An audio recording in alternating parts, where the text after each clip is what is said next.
Hello, aujourd'hui je suis là pour vous parler de mes lectures d'avril. Enfin, enfin, j'ai trouvé du temps pour tourner ce point lecture. Je vous avoue que ça fait plusieurs fois que j'essaye de le faire ce point lecture et c'est pas facile. Mais bon, je reste positive, je vais finir par y arriver. Comme vous le savez sûrement déjà, j'ai commencé ce mois d'avril avec ma lecture de Twilight. Mais comme j'ai lu toute la saga en vlog, je vais passer très rapidement là-dessus.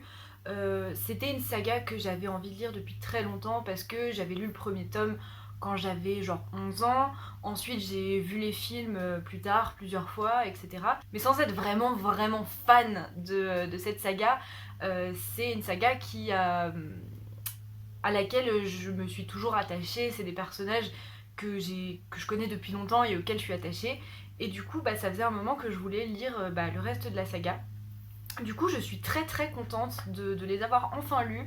C'était plutôt une chouette expérience dans l'ensemble parce que c'était chouette dans l'ensemble surtout de connaître un petit peu mieux les personnages et de comprendre un petit peu mieux l'histoire. Après, faut savoir que Twilight c'est quand même une saga qui a plein de problèmes. Il y a énormément de comportements, de personnages, d'éléments vraiment problématiques en fait.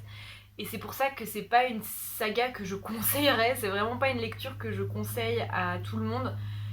Si vous êtes déjà fan des films par exemple et que vous voulez en découvrir un petit peu plus, là vraiment foncez, n'hésitez pas à les lire parce que c'est très chouette quand on est déjà vraiment familier aux personnages et à l'univers. Mais si vous n'êtes pas familier de la saga, vraiment je vous encourage à trouver d'autres livres. Je suis sûre qu'il y en a d'autres dans le même genre et qui sont beaucoup moins problématiques. Je peux pas vous donner d'exemple parce que c'est pas du tout le genre de livre que je lis habituellement. Mais depuis que Twilight est sorti, il y a plein d'autres trucs dans le même genre qui sont sortis et je suis certaine que vous pourrez trouver quelque chose de mieux quoi. Mais bon bref voilà, si vous voulez en savoir plus sur mon avis sur Twilight, je vous laisse les vlogs ici. J'ai fait un très long vlog en 2 parties, donc voilà, si vous voulez vraiment un avis plus poussé, je vous invite à aller voir mes vlogs.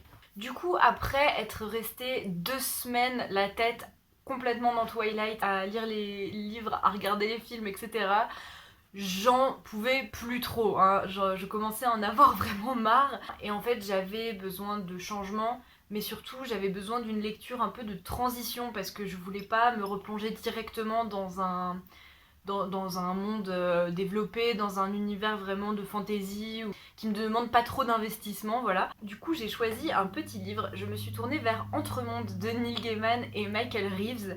Alors j'avais assez peu d'attentes pour ce livre. Alors pourquoi j'avais assez peu d'attentes alors que c'est un Neil Gaiman et que Neil Gaiman c'est genre juste mon auteur préféré? Je ne sais pas pourquoi j'avais peu d'attentes pour ce livre.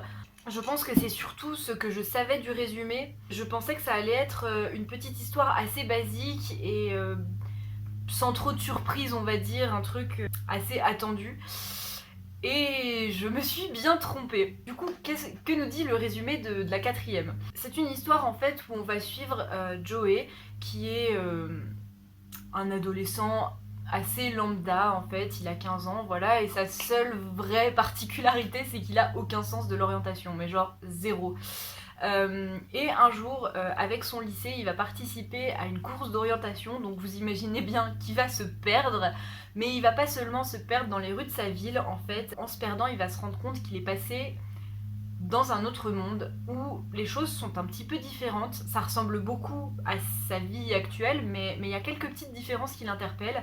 Et en rentrant chez lui, il va se rendre compte que sa mère ne le connaît pas, puisque lui, en fait, n'a jamais existé dans ce monde-là, et qu'à la place, sa mère a eu une fille.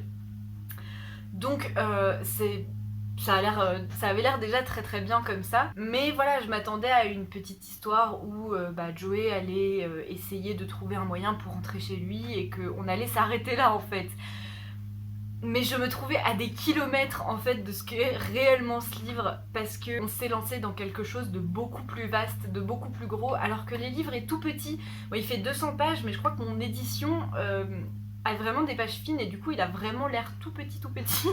Et du coup je m'attendais pas à ça. Et d'ailleurs dans mes notes j'ai marqué, dans mes notes j'ai marqué, ce livre est un Tardis parce que c'est vrai, il est plus grand à l'intérieur qu'à l'extérieur. It's bigger on the inside. Is it? I noticed. Donc voilà.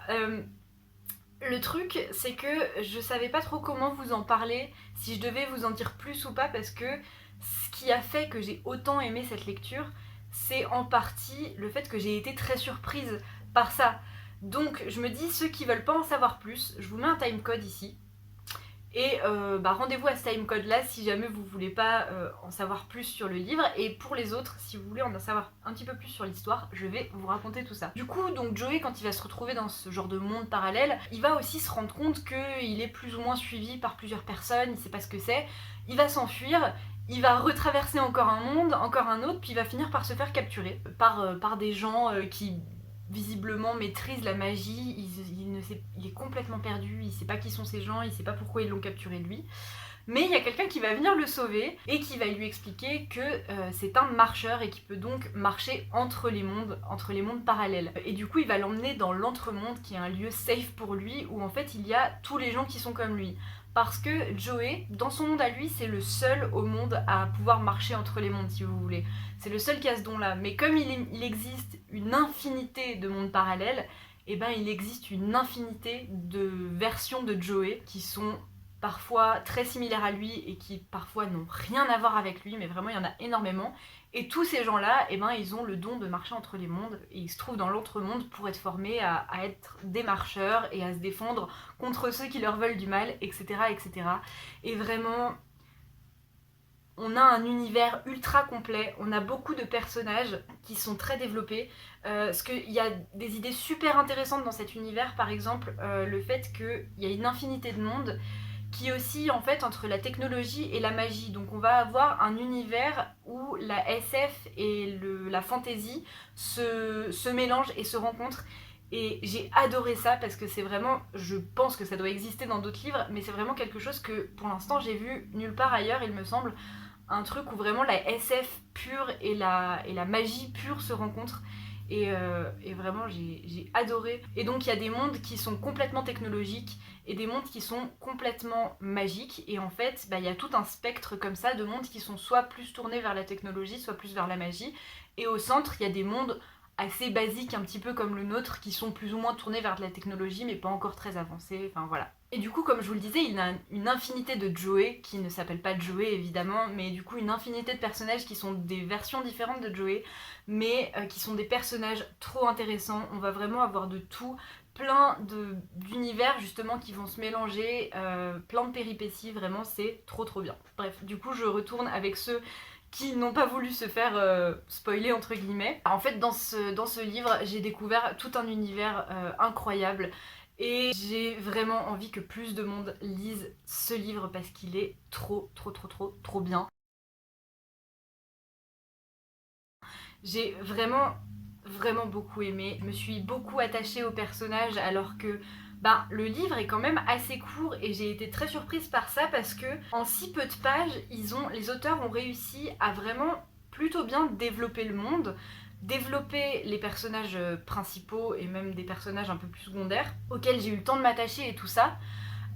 Mais sans que ça aille trop vite. C'était suffisamment bien rythmé pour que certes on ne s'attarde pas trop sur les détails, mais ça aille pas trop vite non plus. Il y avait quand même des moments où on pouvait respirer. Franchement, voilà, je sais pas comment ils ont fait pour mettre tout ça dans un aussi petit livre, mais j'ai adoré vraiment. Je vous le conseille à tous parce que c'est vraiment trop trop bien. Le seul bémol du coup de ce livre, c'est pas en fait dans le livre en lui-même, c'est quelque chose que j'ai appris après. Et j'hésitais à vous en parler parce que je veux pas que ça vous décourage en fait à lire ce livre. C'est que il y a eu des suites. Michael Reeves et Neil Gaiman ont écrit 2 suites à ce roman.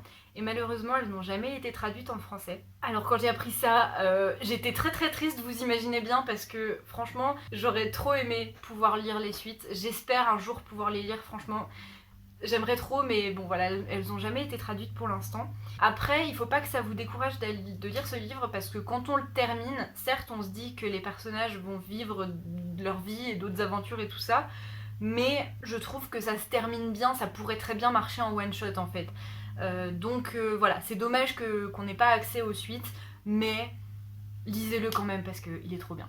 Donc après ça, je me suis tournée vers un manga. J'ai lu un manga qui traînait dans ma pile à lire depuis des années. Donc c'est Sherlock, le tome 2, Le banquier aveugle. Si vous connaissez pas le manga Sherlock, en fait c'est un manga qui reprend les épisodes de la série Sherlock de la BBC. Et vous le savez peut-être, mais je suis une très grande fan de cette série. D'ailleurs, je suis toujours en colère parce que Netflix l'a retirée fin mars de Netflix, quoi, et j'ai un peu la haine. Bref, du coup, je me suis tournée vers ce manga. J'avais déjà lu le tome 1 il y a quelques années et j'avais trouvé ça chouette en fait de pouvoir relire un épisode de la série en version manga.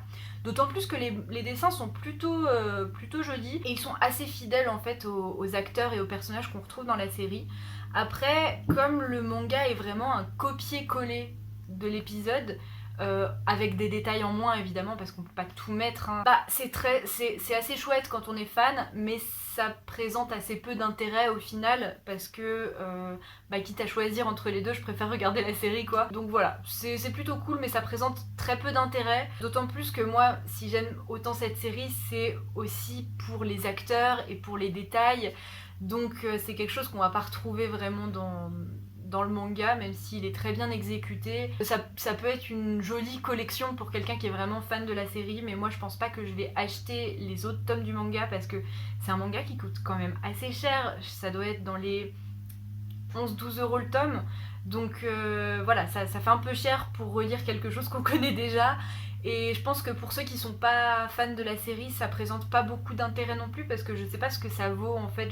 J'arrive pas à savoir vraiment ce que ça vaudrait en manga seul comme ça quand on connaît pas déjà les personnages. Mais voilà, peut-être si j'ai l'occasion d'acheter les autres en occasion moins cher, je le ferai, mais c'est vraiment pas une priorité parce que, comme je vous l'ai dit, ça présente assez peu d'intérêt, même si c'était plutôt chouette à lire. Ensuite, j'ai lu L'Attrape-Cœur de J.D. Salinger, qui est un livre que je voulais lire depuis déjà pas mal de temps, depuis que Link the Sun en avait parlé en fait, finalement. Comme pas mal de mes lectures, vous savez que j'aime beaucoup ses recommandations de manière générale. En général, quand il aime quelque chose, j'aime aussi. C'est un livre assez connu parce que c'est quand même un classique de la littérature américaine, mais c'est vraiment quand Link the Sun en a parlé que je me suis dit waouh, il faut vraiment que je le lise, je vais adorer. Et j'attendais le bon moment, je pense, et j'ai bien fait parce que c'est vraiment un livre, je pense, on rentre dedans à fond ou on rentre pas du tout, quoi. C'est vraiment soit l'un soit l'autre parce que c'est très spécial. Et ça va être très difficile à résumer d'ailleurs. Je sais pas trop comment vous en parler.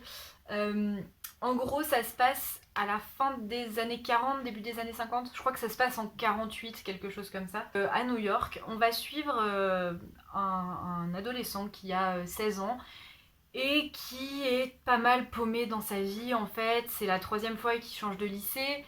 Là, il est dans un internat pour garçons et on vient de lui apprendre qu'il est de nouveau viré. Il est pas mal perdu par rapport à l'école, mais aussi par rapport aux gens de son âge, en fait. Il essaye de créer des liens avec eux, mais d'un autre côté, tous le dégoûtent d'une manière ou d'une autre. Il n'arrive pas à les comprendre.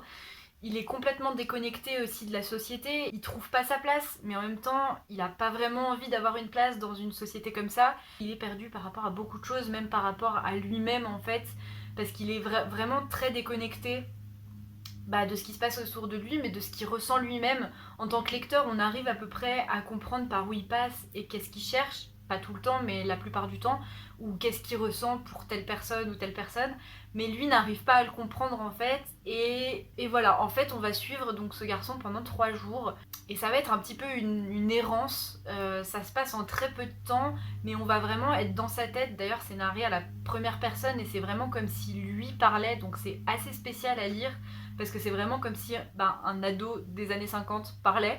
Donc il a beaucoup de tics de langage qui peuvent être assez énervants.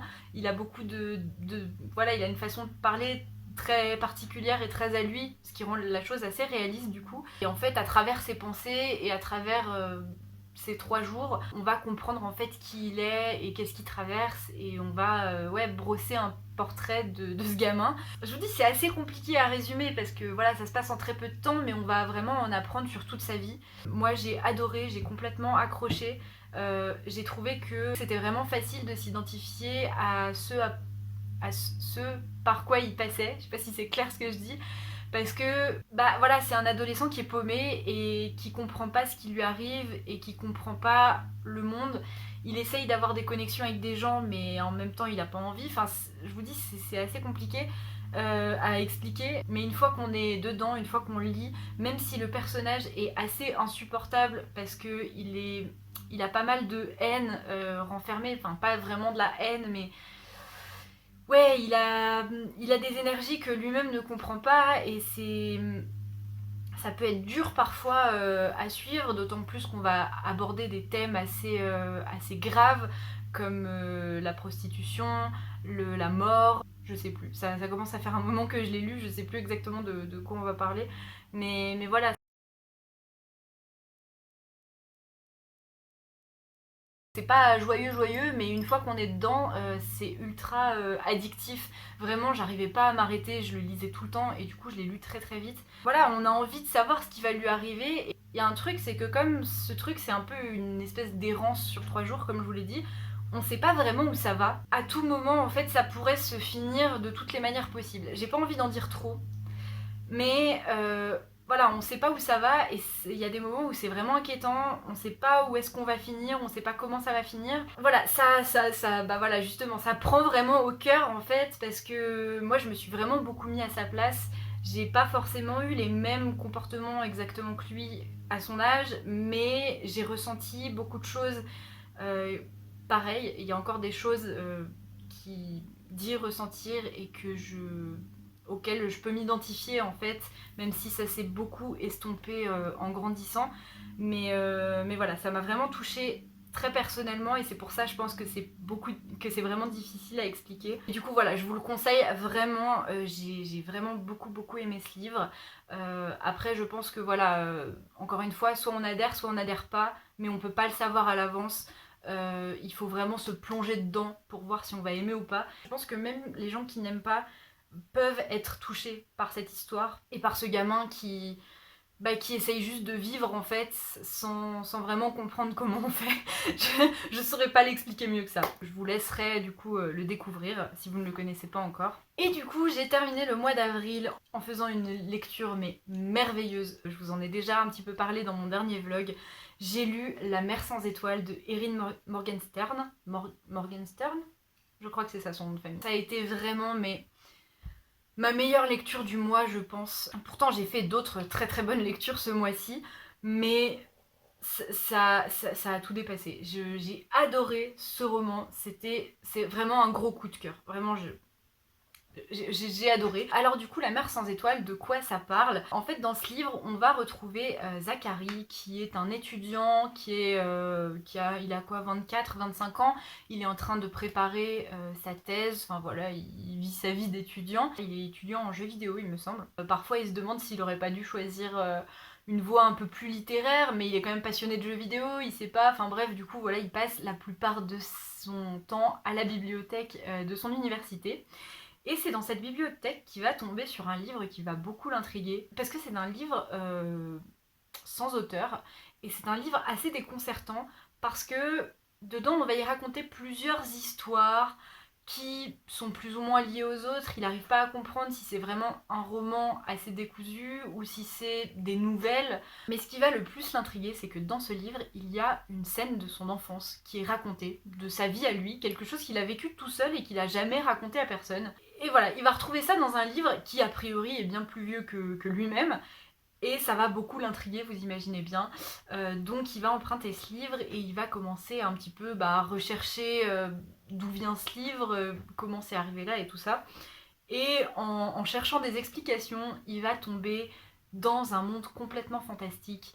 Un monde rempli de souterrains, de livres, de chats. D'ailleurs, si vous aimez les chats et les livres, franchement, c'est le livre, c'est l'histoire pour vous. Et il va rencontrer des personnages qui vont l'emmener dans toute une aventure en fait. Il va chercher à comprendre ce qui se passe dans cette espèce d'autre univers et en même temps pourquoi sa vie à lui est liée à tout ça. Mais c'est très compliqué à expliquer parce que c'est un livre qui est très onirique, très métaphorique. On va avoir des situations qui sont très similaires au monde des rêves en fait. Et on va passer par plein de trucs et je suis incapable de résumer ce livre au-delà de ça. Juste une petite parenthèse, parce que tout à l'heure j'ai essayé de dire quelque chose et je me suis beaucoup embrouillée. Ce que je voulais dire, c'est que dans ce livre il y a une symbolique très forte en fait autour de plusieurs symboles, justement autour de plusieurs éléments auxquels en fait on va pouvoir s'attacher et on va pouvoir accorder un petit peu l'importance et l'interprétation qu'on veut. Et c'est quelque chose que j'ai trouvé vraiment chouette parce que ça permet vraiment à chacun de s'approprier cet univers et toute cette symbolique qui pourrait presque faire un petit peu office de culte selon comment on le prend, mais c'est vraiment quelque chose qui régit vraiment tout ce monde-là et auquel on peut accorder justement la symbolique et l'importance qu'on veut. Et c'est quelque chose que j'ai trouvé vraiment très très bien dans ce livre, parmi beaucoup d'autres très bonnes idées. Alors après, encore une fois, c'est un livre, je pense que soit on adhère pas du tout. Il y a plusieurs manières de prendre ce livre en fait. J'ai remarqué ça en fait en voyant des gens qui disaient ce qu'ils en avaient pensé. Soit les gens ont vraiment beaucoup accroché, soit ils ont été complètement perdus. Et je pense que d'une certaine manière, c'est un petit peu comme les 7 morts d'Evelyn Hardcastle en fait.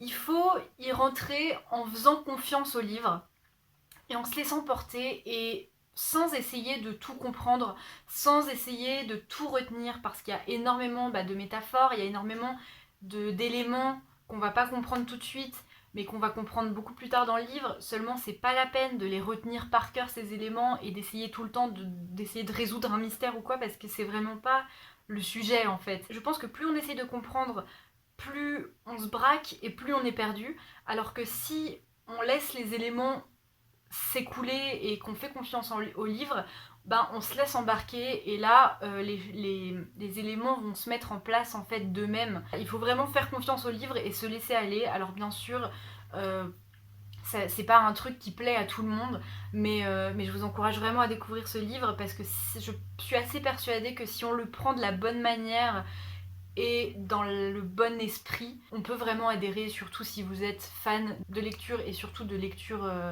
des mondes de l'imaginaire, tout ça.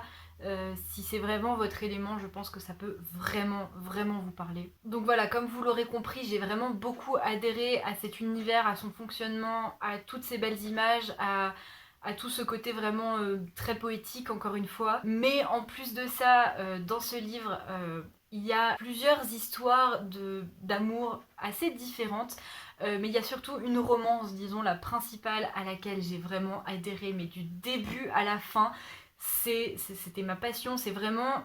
Je suis pas une grosse adepte de romance parce que ça me paraît souvent faux, mais là c'est vraiment le genre d'histoire d'amour que j'adore et qui me parle vraiment de ouf. J'étais mais vraiment beaucoup trop à fond, j'ai adoré. Je me suis beaucoup attachée aux différents personnages, que ce soit les personnages vraiment principaux que même les personnages un petit peu plus secondaires. Ce livre m'a fait passer par plein d'émotions, genre vraiment, si vous avez vu encore une fois mon dernier vlog où je lis la fin de La Mer sans étoiles, vous savez que genre ce livre m'a vraiment... J'ai pleuré, j'ai ri, j'ai eu le souffle coupé, j'ai été en colère, j'ai été joyeuse, vraiment je suis passée par toutes les émotions du monde et c'est vraiment une chose que je cherche aussi quand je lis un livre. Et vraiment j'ai pas été déçue. Ça m'a vraiment beaucoup transportée. C'est un livre aussi que j'ai vraiment très envie de relire. Voilà, je pense que c'est peut-être un petit peu tôt pour en parler, mais je pense que c'est vraiment un livre qui va rester comme un de mes livres préférés parce que il y a beaucoup de moments où en fait j'avais l'impression que ce livre avait été écrit pour me plaire à moi spécifiquement quoi. Il y avait vraiment beaucoup d'éléments qui font partie de mon imaginaire et des choses que j'aime voir et tout. Et j'avais vraiment l'impression, à beaucoup de moments, qu'il y avait des choses qui avaient été écrites, genre vraiment, mais vraiment pour moi. C'est certainement aussi pour ça que j'ai autant aimé et autant adhéré, quoi. Je m'y suis beaucoup retrouvée et toutes mes attentes ont été comblées et même au-delà, donc voilà, vraiment beaucoup aimé. Un autre point aussi que je voulais aborder, parce que quand je vois des reviews de ce livre, j'ai l'impression que personne n'en parle, mais je trouve que c'est un point quand même assez important. Il y a pas mal de représentations dans ce livre, et pour un livre fantastique, je trouve que c'est bien parce que c'est vraiment quelque chose qu'on retrouve pas souvent. Rien que le personnage principal, par exemple, il est gay et c'est pas du tout le seul dans cette histoire.